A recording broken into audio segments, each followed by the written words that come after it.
This is the Flavor of Leadership podcast. I am your host, Clint Hoops.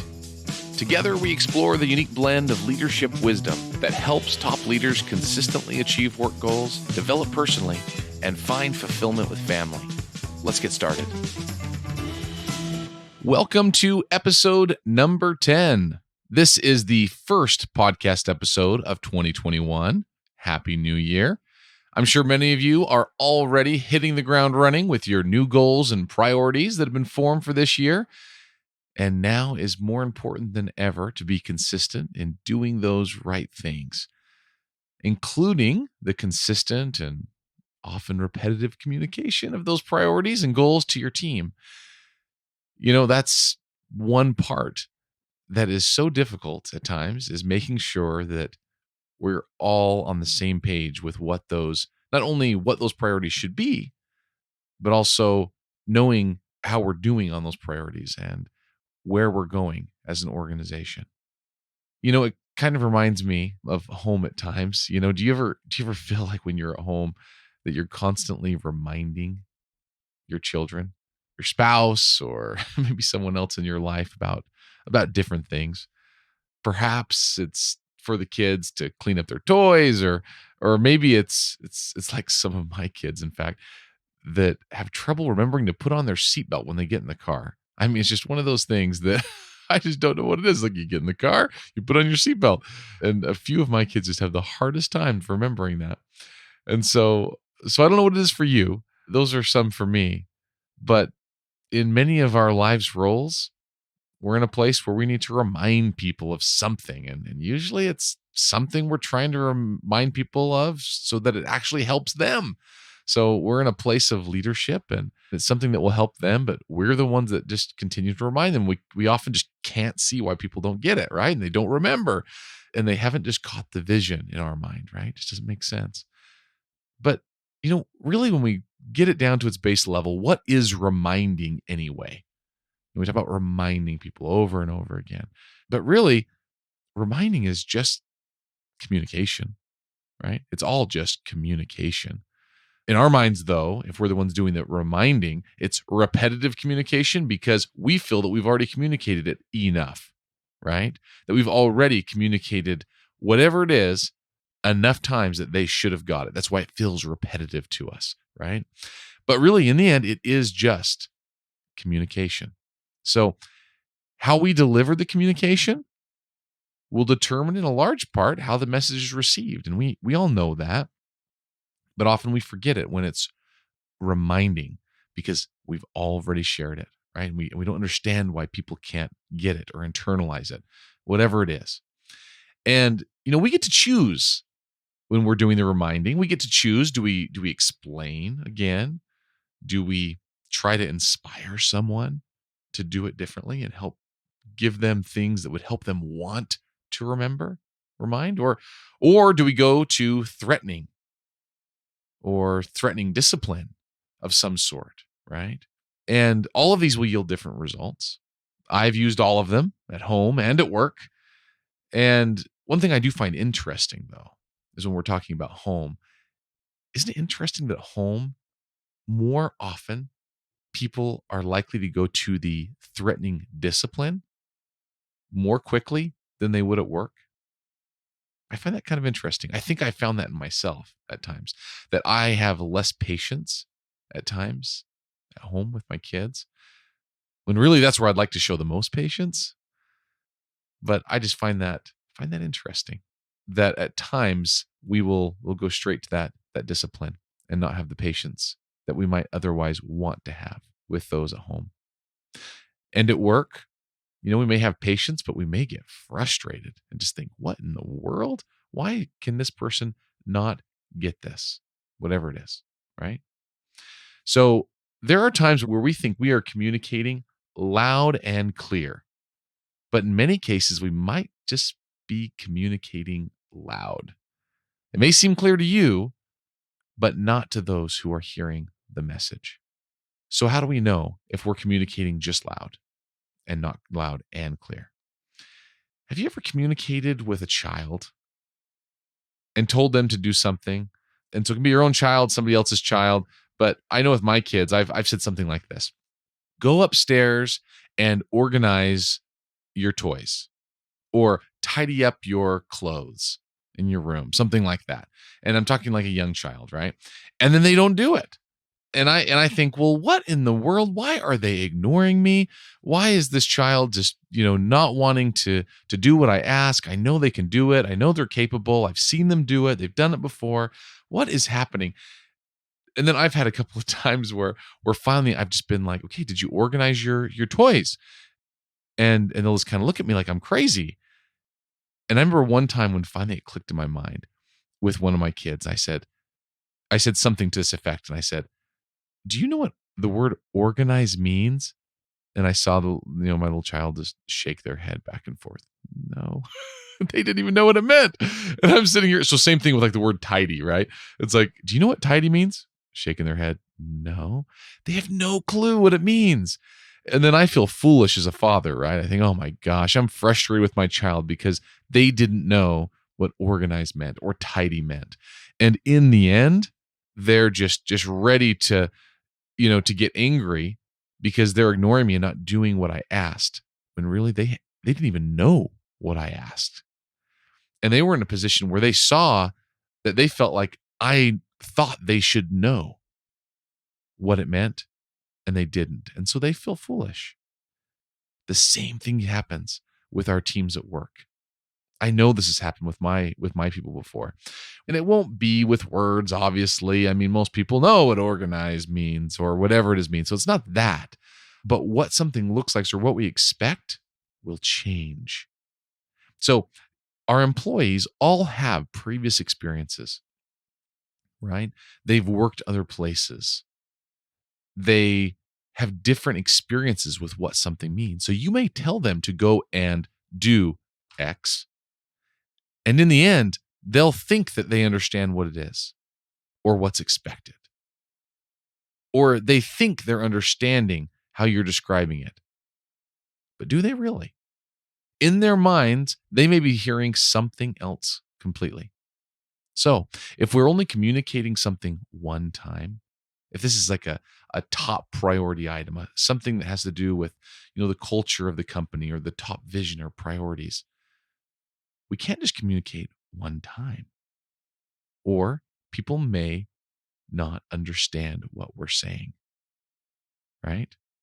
Depending on the context where they're at when they first hear it, it will change what they hear and how they act upon the information they hear, or if they even remember it in the first place, right?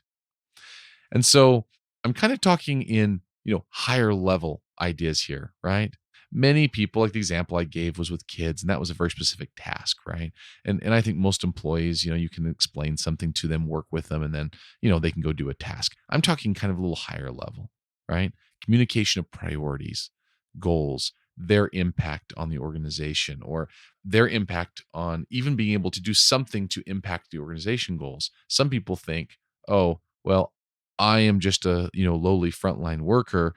I can't impact the overall organization's success, when really they can, right? But they don't feel like they can. And so why don't they feel like they can? Well, because they haven't seen, their leader help them connect the dots, right? For them. So one thing that I love with people like this, I love when I'm trying to explain something like this, especially after I've explained it multiple times. I do like to have people repeat it back to me at times to see if I explained it properly. And I'm amazed sometimes when people repeat it back. I think, okay, that is not what I said. Or they'll zone in. I'll have talked for several minutes and they will zone in on this one little thing I say. And that's all they heard, right? Was this one little piece. And it's like, oh man, they kind of missed the whole point and they only thought about this one little piece. And that happens.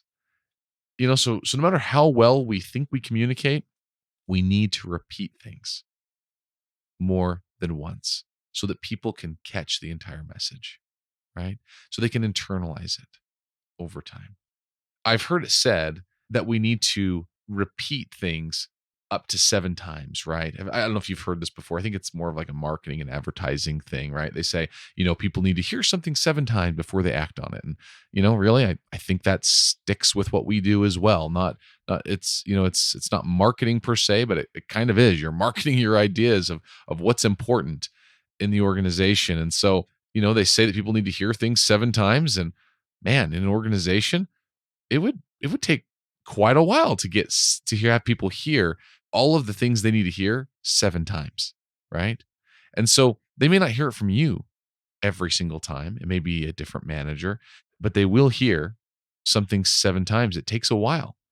And how long it takes depends on the size of the organization, obviously. So the larger the organization, the more time it's going to take, and also the more spread out your structure is, right? So if you're in an organization where most of the staff are out on site somewhere, or like a service company where everyone's out in different trucks all day long and they're servicing different businesses or different people all throughout the day, it's hard to get people together. It's hard to keep a cohesive culture unless you're incredibly intentional, incredibly deliberate in your efforts to communicate clearly, once again, and consistently, right?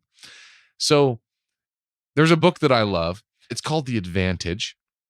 And so The Advantage by Patrick Lencioni, and I've shared a couple of quotes from him in previous podcasts, but Patrick Lencioni wrote the book called The Advantage a number of years ago. And in that book, he actually shared a thought. And he said, whatever leader you are, right? Whether you're the CEO or executive director or manager or, fill in the blank as far as a leader, right? You need to be first and foremost the CRO of those you lead, the CRO. So instead of a chief executive officer, you could be a chief reminding officer.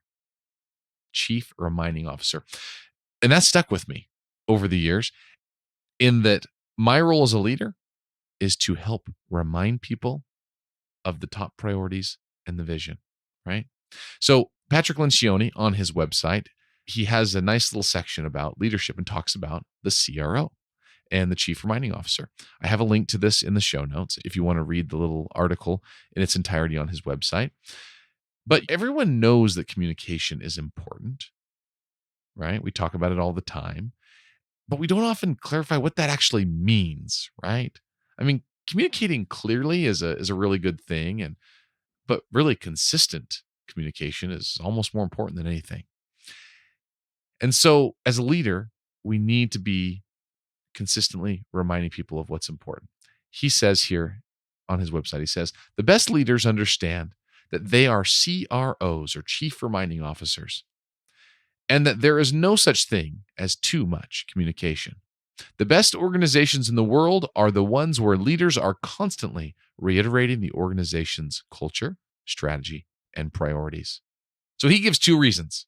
He says, why don't all leaders do this? He says there are 2 reasons, and these are the 2 reasons. He says, 1, many leaders are afraid to over-communicate, and 2, some leaders haven't clarified what they need to be communicating. So let's go to the first one.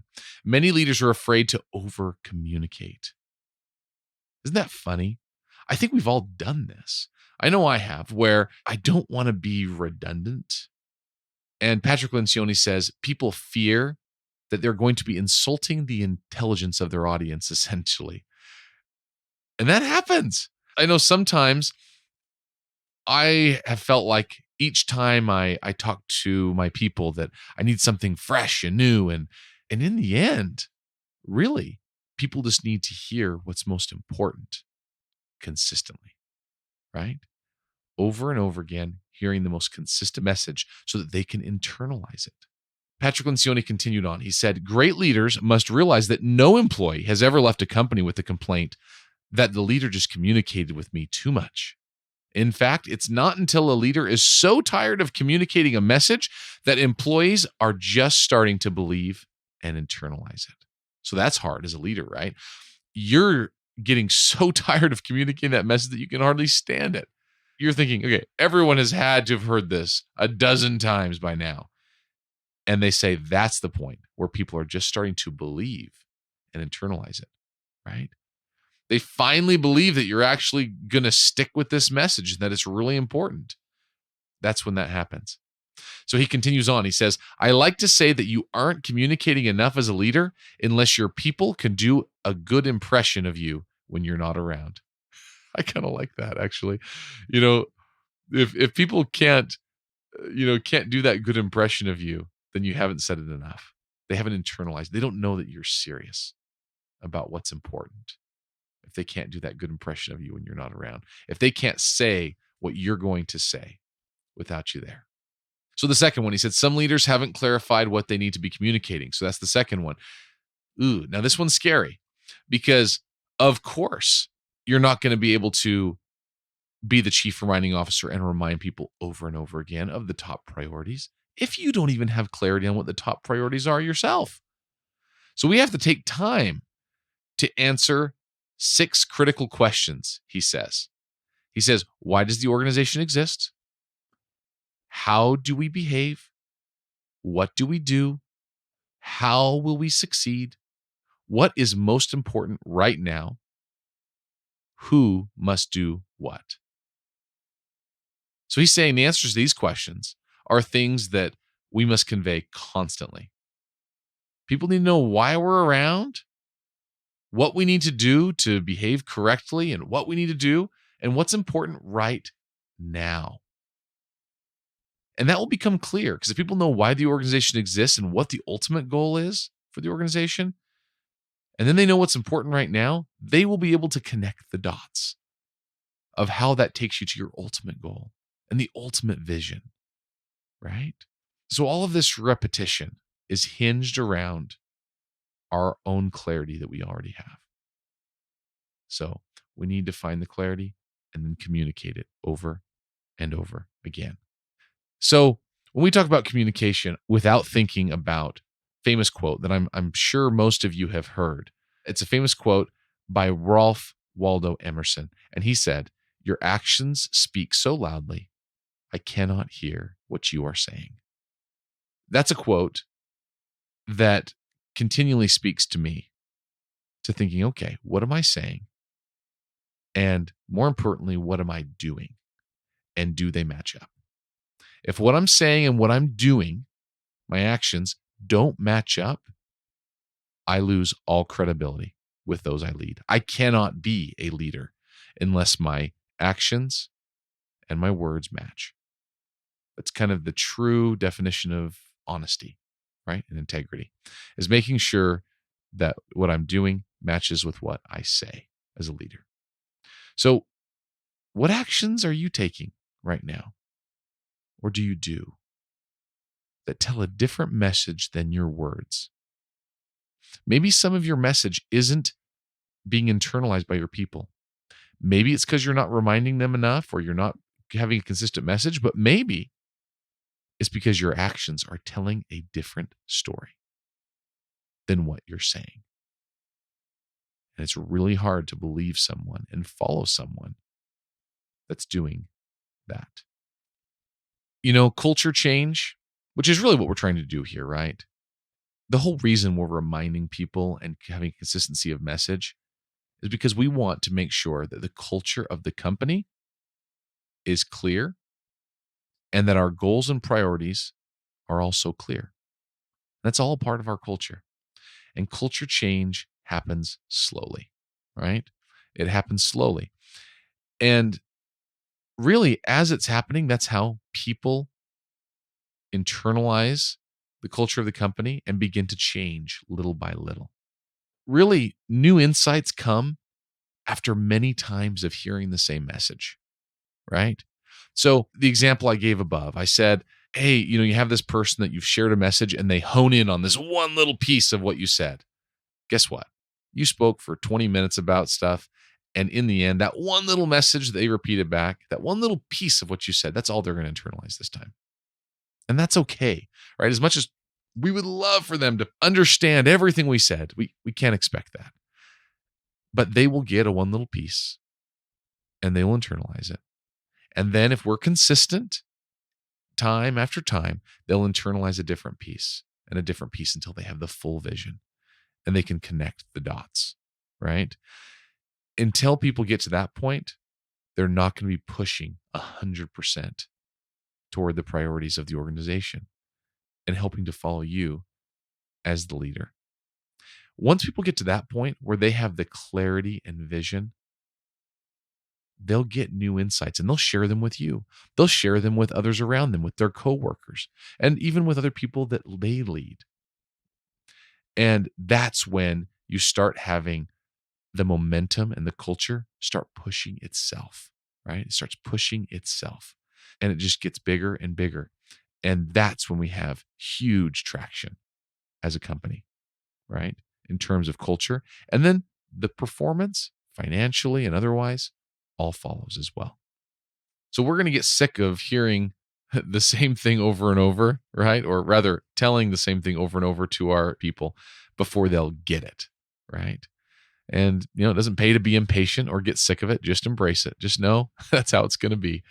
And so your other managers, if you have managers, so if you're a leader that has managers that also manage people, that's something you have to be even more consistent with, making sure that your people understand it and that they are getting that same message down to the frontline people, the people that they manage. So that means that you're going to have to communicate even more to make sure they get it so that they can in turn communicate to their people, right? So that's why jumping from vision to vision and changing the way that you're portraying your messages over and over and over again will just confuse people. I've heard it described as being, kind of a flavor of the month type thing, where every month it's a little bit different, a different flavor. And people feel like the leader is constantly changing their direction and the priorities of the organization. Every time that they have a new good idea or they read a new book, all of a sudden they're wanting to change the whole way the company operates. And that's how the people see it. But really the leader in his mind saying, well, no, I'm just explaining it a little differently. And this was going to help us get our ultimate goal. But sometimes it can confuse people if it's not portrayed in the right way, right? Consistent messaging. It doesn't mean you don't share new ideas. Man, ideas and insights from reading should enhance your vision and messaging to the company. They are imperative to keeping things clear in your own mind and helping to portray things to people. So you should definitely do that. But we can't let these new ideas constantly change the complete direction and culture of the company unless, once again, I say that in most cases it shouldn't, but there are times when a major change does need to happen, right? And then in those cases, you're not doing it alone. You're not making, or you shouldn't be, in fact, as a leader, coming and just saying, okay, everyone, here is the new direction of the company. That's why you have people to be with you. You hire great people so that they can help you make these kind of decisions. So you as a leader don't make these type of decisions in a silo. You have the opportunity to come together as people, know what type of change needs to happen. And so you surround yourself with those great people that you trust, and then you can help make those decisions together. And then when a major change needs to happen, or even a small shift, you have the right people in place to help portray that vision, right? And keep that messaging clear and consistent so that people have a desire to internalize and follow.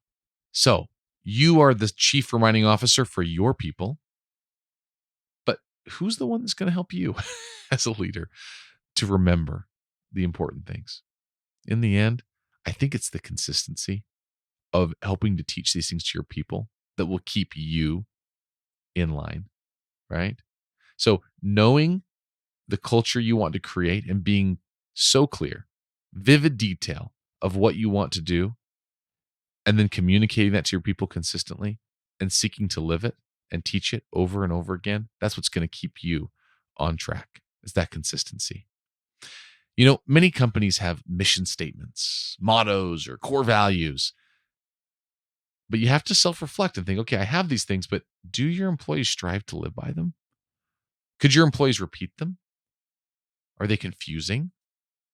Are they clear? Maybe they're fantastic, but no one knows about them. So how are you going to communicate that? This is where it comes back to the quote that we shared above, right? Your actions speak so loudly, I cannot hear what you are saying. Do our actions correlate with our mission statement and our core values as a leader, and the things that we're teaching and the messaging that we're offering and the priorities that we have? Do they match what our core values are. And if they do, fantastic. Continue to teach them and have that be the way that you communicate your priorities through your core values and mission statements. Truly, these things can be ways so that people know how to make their decisions, right? So really, people should be able to look at your core values, your mission statement, and the things that you've taught them, and they should know how to make the decisions that they need to make during their day, because they know what's important to you as a leader and really to the company and what the company represents. So what's your plan for becoming this chief reminding officer in your company, right? Like Patrick Lencioni says, as you lead your people, what are you going to do? What are you going to change?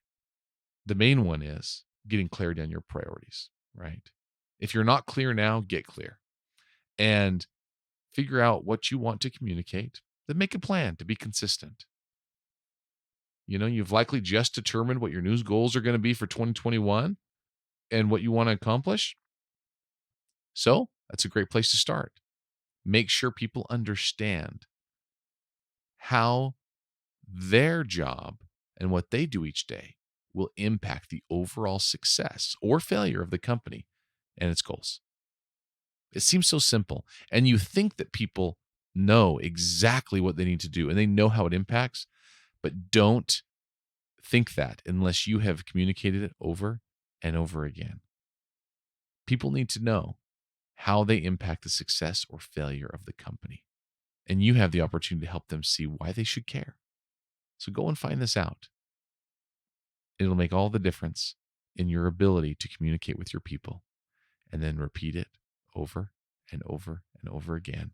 And I think you'll be amazed at how you'll finally see your people catch on to the vision and the priorities of the organization. You got this. Until next week. Thanks for joining me on this week's episode of the Flavor of Leadership podcast. If you enjoyed what you heard, please share it with a friend. And if you haven't already, subscribe, rate, and review the show on your favorite podcast player. If you have any questions, comments, or feedback for us, you can reach me directly at flavorofleadership.com. Thanks for listening.